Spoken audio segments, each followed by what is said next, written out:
Hello! Welcome to another episode of my Sneaking into Smalltribes series. Today I'm going to show you a quick little tour of my farming base. It's nothing too special, it's just like 6 different forges and a replicator so that I can craft all my metal structure and then I can transfer it off easy to my main base. This base is just really high up in the radiation zone. It makes it so that most people don't bother scouting it too much, but it still gets hit pretty often, so I'm not going to even really show off the spot too much because it gets hit like twice a week. But with the way you can farm with striders now, you can get so much metal so quick that it's worth just throwing it up like twice a week over and over again.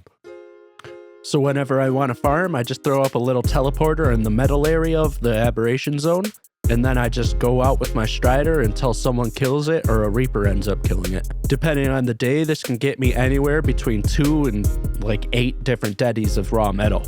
So what I do is just fill the forges up as much as possible and then take as much raw metal over to the main server as I can. After just about a week of this, we have so much metal that we can build just about anything we want. So what my plan is to start a new base on the Genesis servers. I pretty much farmed 100% of this metal myself, so what I'm doing is starting a new tribe on a new map, so that I can actually start a second tribe just for recruitment. Since on my main tribe right now, we actually only have 3 players playing, and that's not very good if you're on Smalltribes. This is something I'd suggest doing if you already have an established base but lose some players, because a lot of the times when you add in new people, they're just going to betray you and ruin all of your progress. So what I did was just build up the second base by myself. I farmed everything myself, built it myself, everything like that. And now I'm just going to go onto the ARK Recruitment Discords and try random people until I find a group that works. Most of these people are liars, and they'll literally say that they'll play like 60 hours a week, do everything for the tribe, but then they join and then all they do is take a couple bloodlines for themselves, try raising them, and do nothing for the tribe. These people you need to kick right away. There are so many people looking for a good tribe that you can replace them almost immediately. So after you go through 5 to 10 people, you'll probably find yourself some good people that actually want to play. A lot of people think they want to play, but they don't realize how much of a time investment and how much hard work goes into actually playing Smalltribes. But anyway, here's a quick little tour of what I have as my recruitment tribe. I started all this on my own and I'm just recruiting random people to it, so I think they'll be pretty happy with what I have as a start. It's nothing too crazy, it's just a pretty standard vent build, but there's a ton of internals, which is just about the most important part of the build. And then I have all the bloodlines we could ever need to start breeding. If you're already semi-established, this can all be done within a day or 2. It's not even that hard with the striders. You just farm all your metal on aberration and then come back, and whenever there's the element biome, you just farm as much element as you can. You can see I even went a little extra and put down a ton of cloners. That way we can start off getting a ton of breeders right away. Since the bloodlines are so far along in Smalltribes, you can just clone the perfect breeder females, get 1 male, and then you have an army of breeders. This makes Genesis super easy to start out on. The only problem is it's the most scouted map, so that you'll have a ton of people finding your base all the time, especially if you're in an event like this. So that means you have to have an online timer like crazy. Starting off, I decided I was actually going to pay tax on the server because I didn't have any members, so I didn't really have the ability to be online as much as I wanted to be. This takes away about half of the threat because there's so many people on the server just looking around for things that they can do. After I built the base, I built a couple of mission zones so that I could farm for paste and get all my missions done very easily. What I found out quick though is some of the mission zones are a lot harder to hold than the others because they're on spawn points and people will attack them like crazy.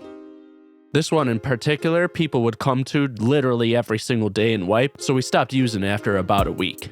But just about every single time, they would come with a paraser and come and wipe it because there was a couple things my tribe mates would put out that made it seem like there was a little more here than there should be. This time that I came, I decided I was just going to come with a tech suit, a tech rifle, and a plasma rifle so that I could just take care of him really quick and then kill his dino. But he had a shoulder cannon on, so he immediately killed me even though I was out playing him like crazy. I didn't really have any of my good armor or anything on the server yet, so I just came back with a fed suit and an FFA Giga and tossed it out to kill him. When I showed up, he was inside the structure of the paraser, so once I got the Giga out, he couldn't get out and his only choice was to get on the paraser and try to get away. But luckily that didn't work at all for him. Without a teammate here, he was pretty much completely screwed. Paraser health is super high, so it took a minute to kill him, but it was just a matter of time. All I really got from them was the junk we had sitting in the vault from missions that we didn't really want anyway, so we didn't really come up from it at all. After a few days of recruiting and trying different people, I found some people that I thought I might like, so we just farmed like crazy and then started building our new main base.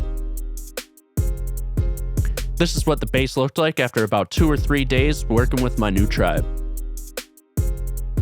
It's a pretty standard build, nothing too special, but it works out pretty well for us. The main thing you want to worry about is starting from the middle of the vent and building all your internals first, and then building the walls so that you can have as many turrets as possible in the vent as you can. The way I have this turret wall actually isn't the best. You want to push it back some so that they have to actually get out of the low gravity zone into the regular gravity zone to actually soak your bullets. This first room we keep mostly empty and just keep a teleporter in there so that we can get in and out of the base very easily. Then every room of the vent we have separated with double doors so that they have to actually take out an entire wall just to get to different sections of the vent. So the middle section of the vent we use for the war room, the crafting area, and for all the forges and everything. Anything super important that we get, like any blueprints or anything, I take to the other server to store it there for a little more safekeeping. Once you have a safe spot with a ton of forges like this, you can actually start farming all your metal on Genesis instead of going to Aberration for it. This is a little easier because you don't have to transfer all the raw metal. You can just use it here as smelted metal and then bring it over as structures and stuff when you need to. Also, if you just do a ton of missions, you can get so much gunpowder from buying spark powder and charcoal that it's insane. So if you have some dedicated farmers, you can make so much ARB that you can really fuel any base you want in just a matter of days. The rest of the base we just use for breeding space. We use the Eden side because it's a little less likely for people to come through that way, and then you don't have as many dinos in the way when you're trying to defend. With the Maywings and incubators, it's so easy for people to breed dinos that they can just farm all day while they're breeding all their stuff so that it doesn't really take away from any of the productivity of the tribe. Then anytime we go to take care of our babies, if we notice the cloners aren't running anymore, we start cloning like crazy. You can see here that we have a ton of rhino breeders going, so now we can make like 30 different babies at once. After you do this about 10 times, you have most of the breeders you need to make an insane amount of bloodlines. Most of these clones I bring back to the main base on the other server so that they can stay protected. If this base gets wiped, then we still have so many things we can breed with that it doesn't even really matter. So basically, after about a week of grinding really hard by myself, I was able to set us up so that a full tribe could start from nothing and get huge within just a matter of a week or two. Genesis has changed the way Smalltribes work so much because it used to be people were so far ahead that it was impossible to build up without some mega tribe coming and destroying you. But now you can do stuff like this and catch up so quickly that you actually have a chance to compete.